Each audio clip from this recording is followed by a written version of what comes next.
Fucking start in. Why does she have to be our only witness? And yet I know that some people would go, I can fix her. Part of me wants to say that as well. But honestly, she's the type of fucking woman that it's like, dude, you just want to slap her. You slap her for her own good. Hey, greetings ladies and gentlemen, and welcome back to some more Monster.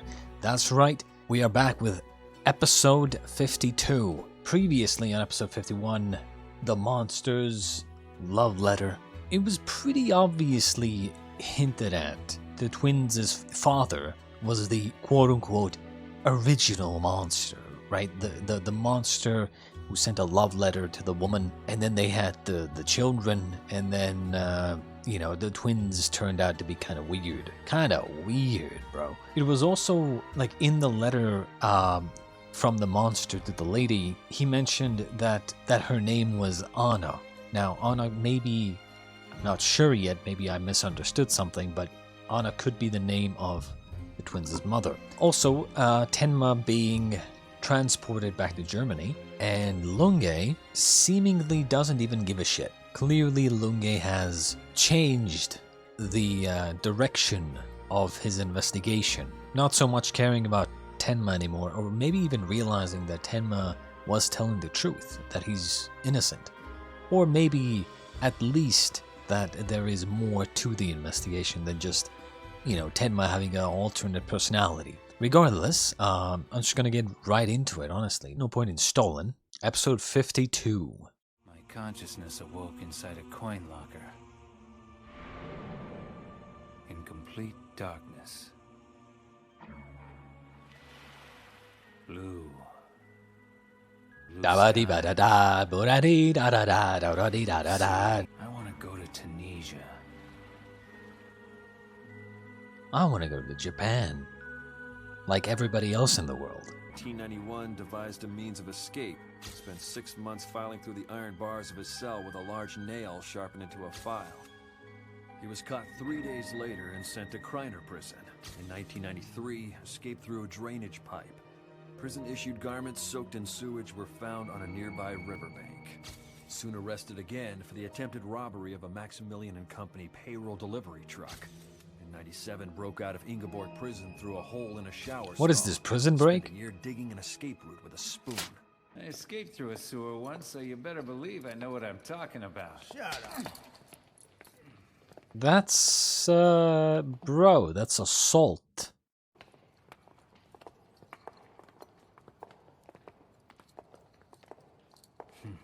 Talk about looking down and out. Eyes forward. Yeah, if I'm not mistaken, that's Dr. Tenma. Keep walking, pal. That's assault, pal. I ain't your never pal, imagined buddy. That fella would be looking so hopeless and pathetic. I'll ask you one more time. The poisoning lawyer. of Dr. Heinemann, director of Eisler Memorial Hospital, Dr. Oppenheim, chief of surgery, and Dr. Boyer in 1986. Confirm or deny it, which is it going to be? From the beginning of this interrogation, you haven't uttered a single word. Cut the crap, Tenma! What is this going to accomplish? The prosecution will go forward whether you keep silent or not, and you don't stand a chance in court. Why not talk to us? Come on, why don't you make things easier for yourself? No, she's got severe stomach pains. Hey, Doc! I mean, Tenma not speaking, it's kind of like, dude, he already gave his testimony, like over a year ago.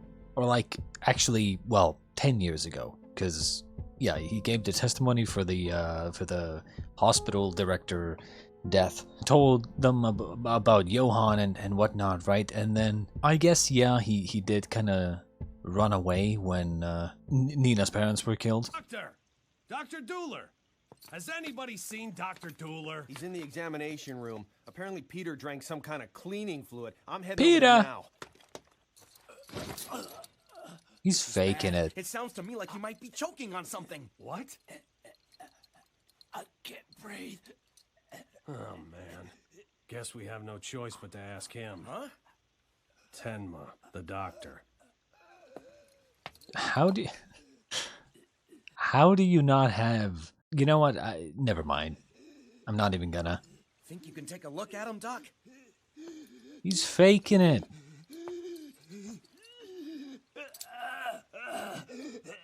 Does this hurt? And what about here? I'm going to need plenty of hot water, towels, and fresh sheets. Get out of the room. This could be contagious. He 100% noticed that he was faking it and then played along. Very obvious. Why'd you pretend to be sick?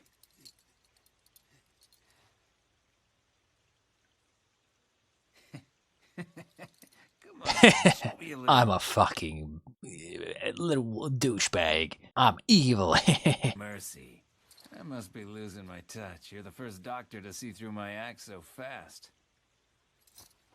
I had it all figured out. If I got sent to the hospital, I'd have a better chance to escape. Do you know what I'd do when I want to rob an armored truck? I'd jump out in front of the vehicle and pretend to be very sick. When the guards run out of the truck in a panic, then my friend pops up with an automatic weapon and threatens to shoot him. I've never really killed anybody myself.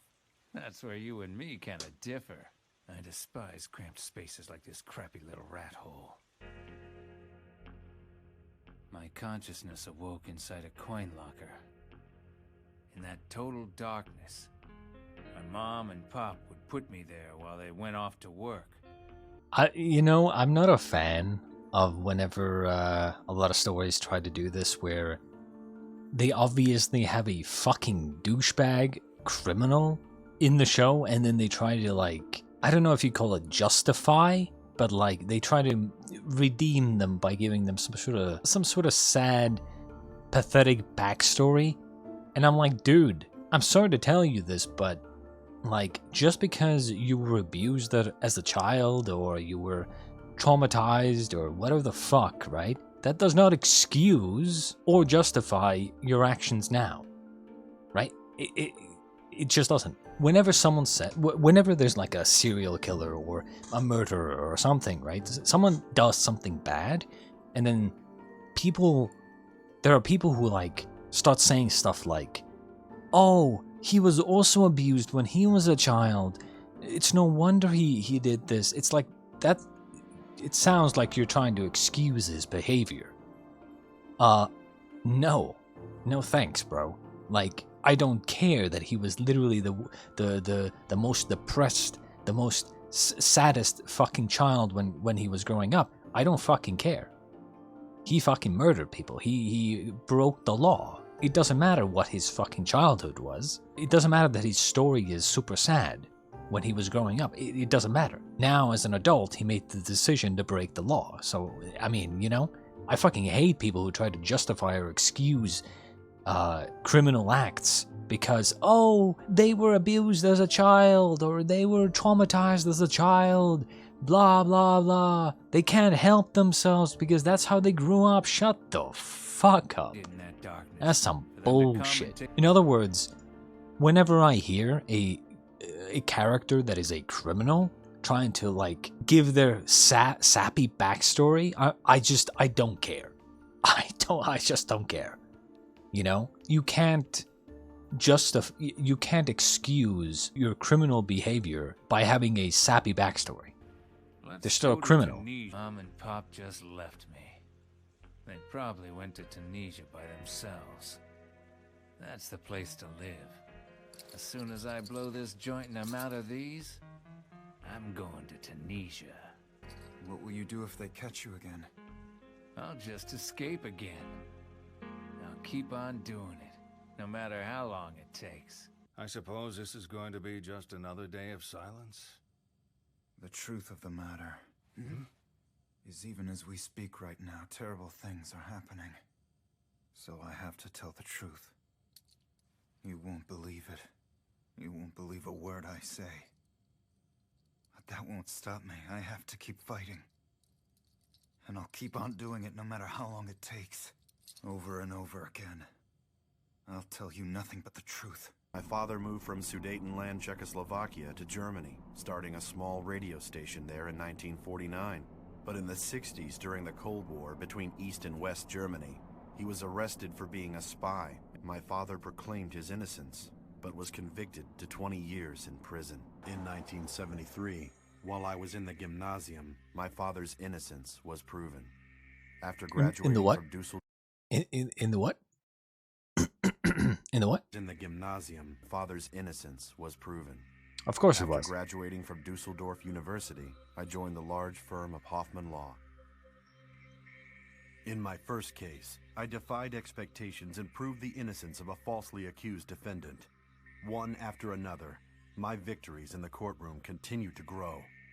I, Fritz Werdemann, once the son of a spy, am now a hero in the legal world. Who asked, bro? Who asked? Over the rainbow. Every day the broadcast of my father's Over radio the station rainbow. began, and I want you to tell me everything you know about Dr. Tenma's case. Ilsa, how did your prenatal exam go? What did they say? Everything's fine. The doctor said to expect the baby any day now. And now, I'm certain about one thing. Dr. Tenma was a well-respected and highly skilled surgeon. So, are you taking the case? Yes, but if I had made that decision when the billionaire was footing the bill, we could have made quite a nice profit. I doubt these patients will be able to pay nearly as much. Who the fuck is this guy? He's dead, right? I mean, he's dead, right? Like, it's a dead man walking. A dead man walking and talking. And this is a widow right here. I'm pretty sure, right? There's no way they're introducing a character at this point who will survive. Especially a kind lady who's pregnant. Like, that's just prime real estate for emotional depression, right? How about that? It's playing your song, honey. Why does he look like that all the time? Please turn it off. Huh? Just turn it off, please. Sure.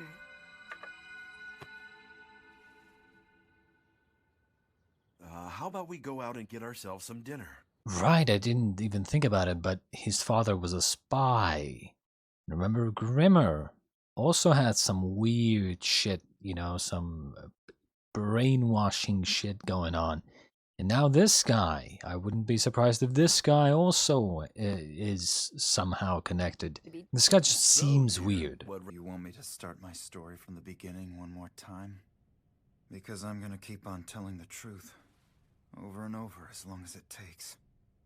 You're the fourth one, you know. The other three who wanted to represent me all had the same suggestion. That I should confess to some of the charges, admit to part of the crimes to lighten my sentence. Yep.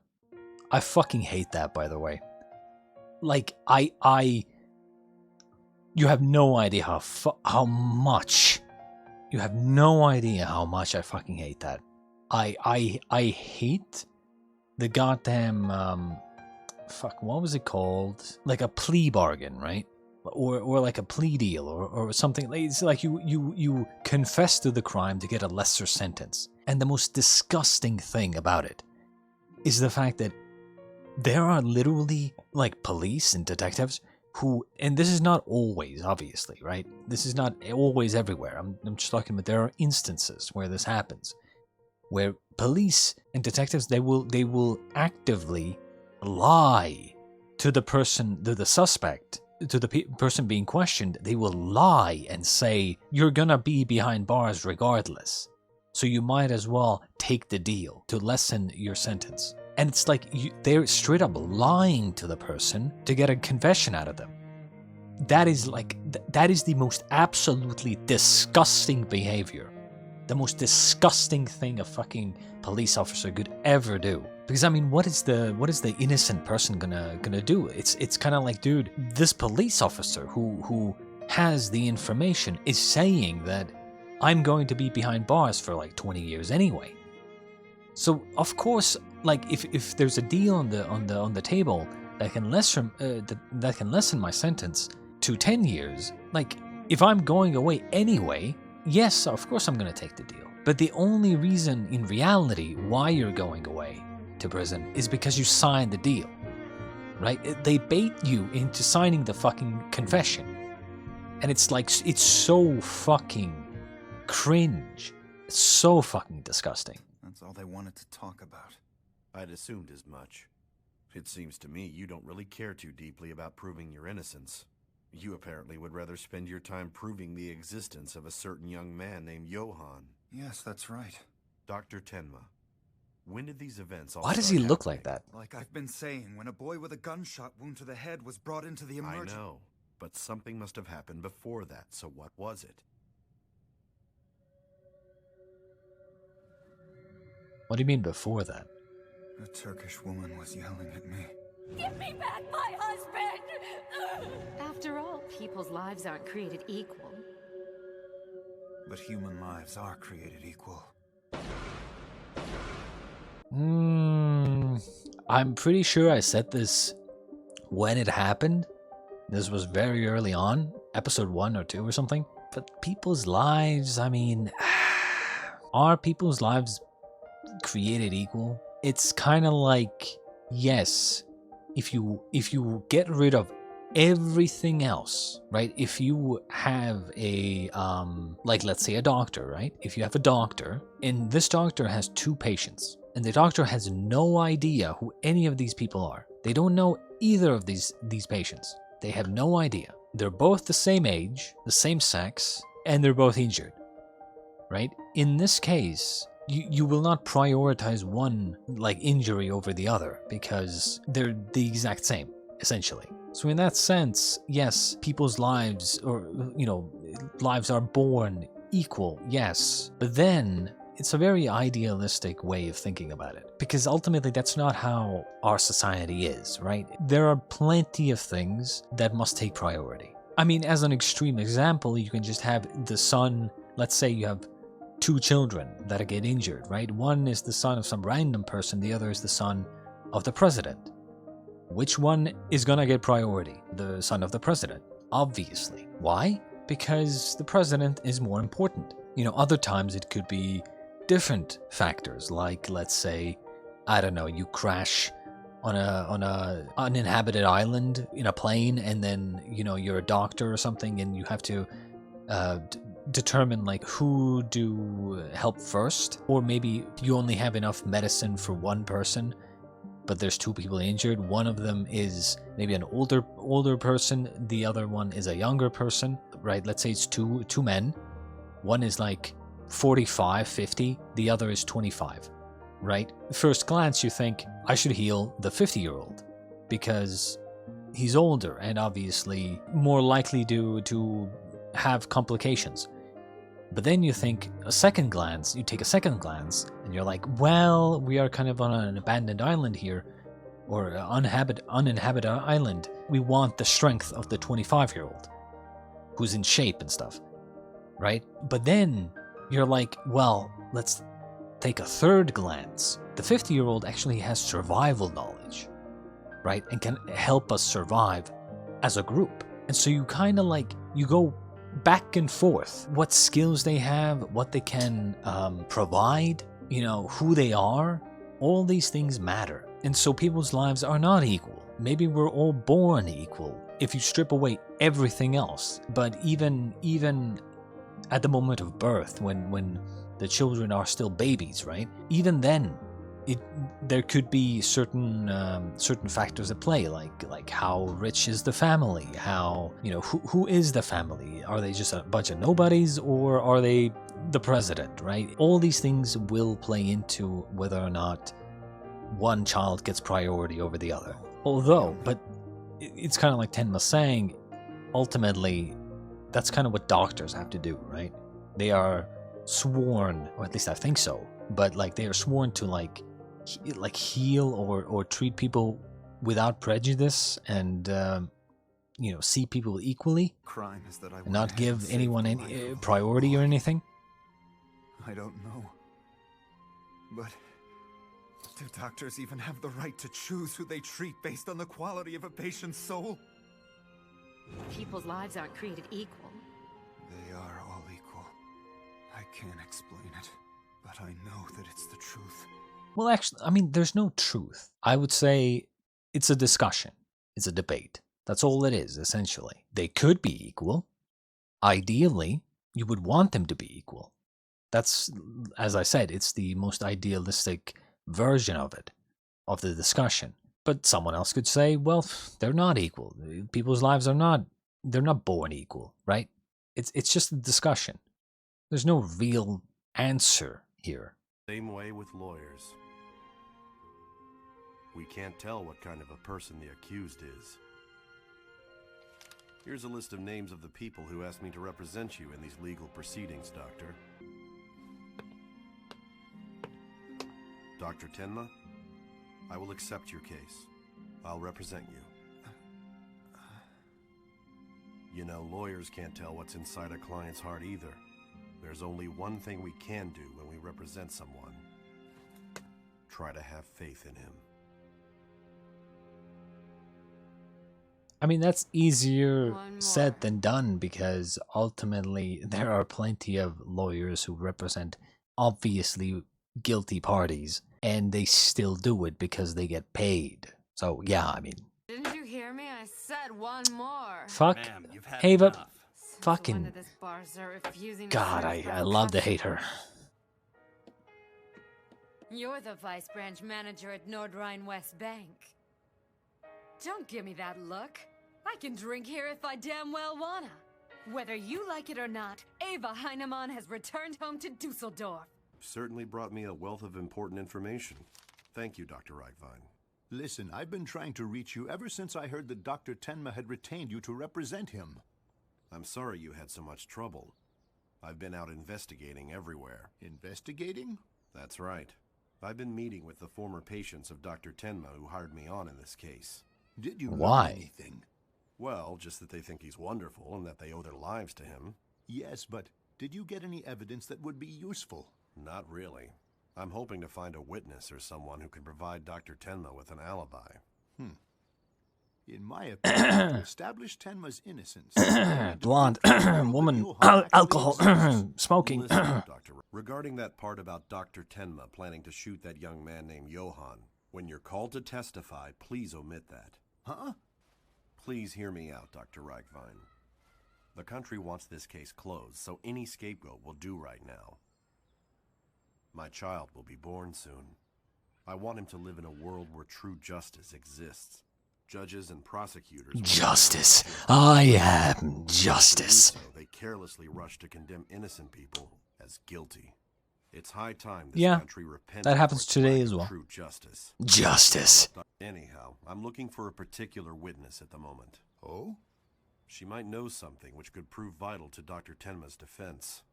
Miss Ava Heinemann. They were laughing. Every last one of them was laughing. They just give me one look and start in. Why does she have to be our only witness? Are you listening to me? Quit bugging me. You're so annoying. Just meet with the lawyer. Won't you do at least that for Tenma? Please.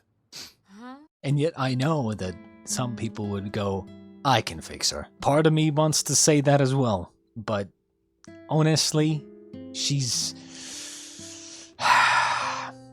the type of fucking woman that it's like, dude, you just want to slap her. You slap her for her own good. It's like, Ava, look here. Slap. And then you take the alcohol, and then you fucking burn it. And then she's like, where's all the rum gone? Your memory's kind of shot, Gramps. I told you before. I tried to shoot him once, but I couldn't pull it off. I remember that quite well, but I was surprised to hear it. But you didn't go through with shooting him. That's right. I didn't shoot him. Do you know why? It's because I can't have him die on me yet. What? That man ruined my life. A fast death Fucking would be too tsundere, bro. easy. I want he'll be sorry he left me when I'm through with him. Yeah, maybe then he'll regret that he dumped me.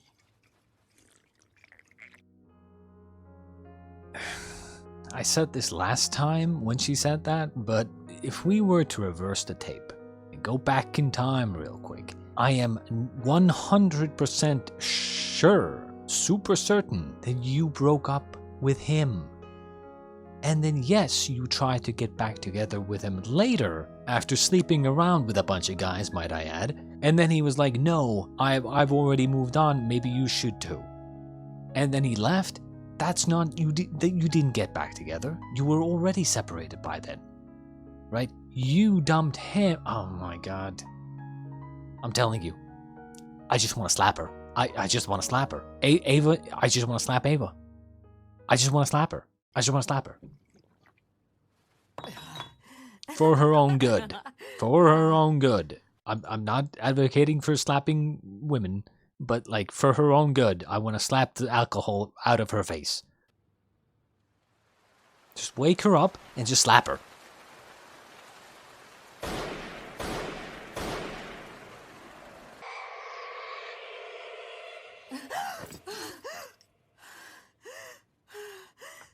Blonde-haired man. Blonde-haired man. Ava, who did you see? Did you see Johann that night? Your wife's gone into labor. She's been taken to the hospital, Mr. Verdeman. What? I've got to be there. Mr. Klinger, contact Mr. Ball immediately. Right. Ask him if he'll be able to meet with Dr. Tenma in my place, because I'm having a baby.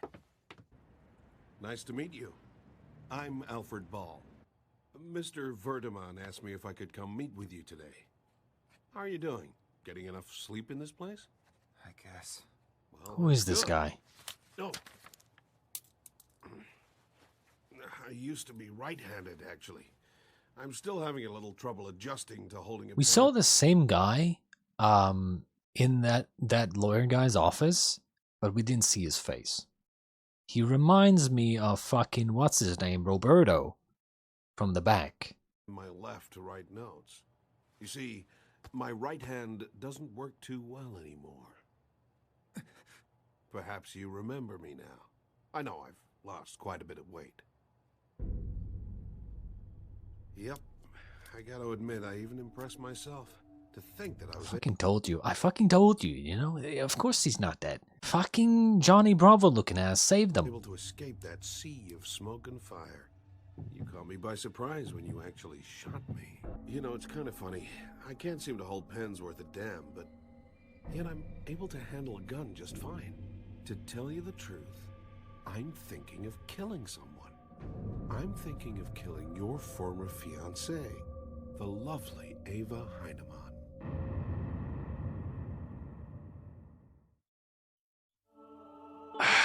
So they made their next move. The main thing, though, the one thing that I hope will never happen in this show, ever. Ava gets redeemed, and they get back together, Ava and Tenma, I mean.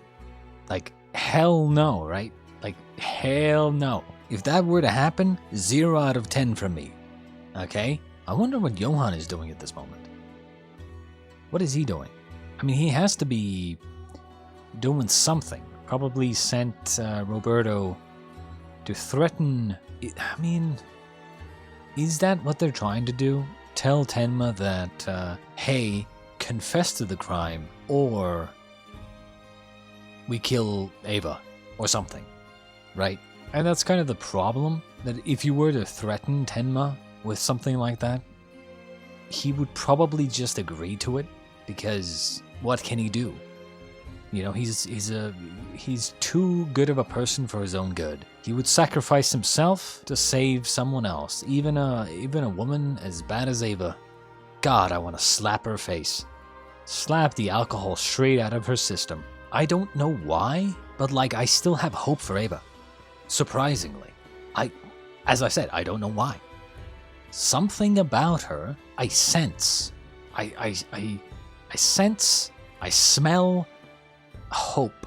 It could just be the alcohol though. But I sense some sort of... I sense a good person inside, right? I sense a good person inside this character. Which probably means that the character is well done. But, you know, it's like I love to hate her and I want to slap her face, I guess. But god damn it. She just frustrates. She's just super frustrating. The thing is, I actually don't think her testimony, her witness testimony, quote unquote, will actually matter much. Why? Because can she even prove that she was there? Maybe she can. But can she prove that the blonde-haired guy even exists? Because again, right? She was Tenma's fiancée, which means it is possible to believe and assume that she holds feelings for him. Which means it's possible for her to have come up with this whole story, that there was someone else, this blonde guy, who shot the guy. Her testimony could just be viewed as trying to protect Tenma and you know, give false information. Because she has a motive, kind of, maybe, previous relationship with the suspect to lie for him. Now you might say, well, she knows about the 3 shots, the 3 gunshots, and maybe she can somehow prove that she was there. But at the end of the day, the 3 gunshots, that information she could have gotten from Tenma, right? Tenma was on the loose for a long time. They could have talked to each other. There's no way to prove that they didn't ever talk to each other, right? They could have shared information. So I actually don't think that her testimony, her witness testimony, would actually amount to much. Because I mean, wow, blonde-haired guy. The thing is, it would be one thing if it was a bunch of like random people who were never connected to Tenma at all, saying that, oh yeah, we saw like a blonde guy leaving the scene of the crime. That would be one thing. But you honestly, you can't really take the testimony of any of the patients that are trying to help Tenma seriously, or you can't like rely on their testimony because they have a bias, they have a motive to help Tenma. They can't be objective. But yeah, I mean, once again, fucking Roberto, bro. Roberto just showing up. I am surprised though that Roberto just has so many fucking identities and like connections. Someone just needs to take a picture of this guy's face and be like, dude, this guy is evil, and if you know this guy, like, you clearly don't know him for real. Regardless, I hope you enjoyed episode 52 of Monster, and we shall be back with episode 53 next time. Until then, I shall see you later.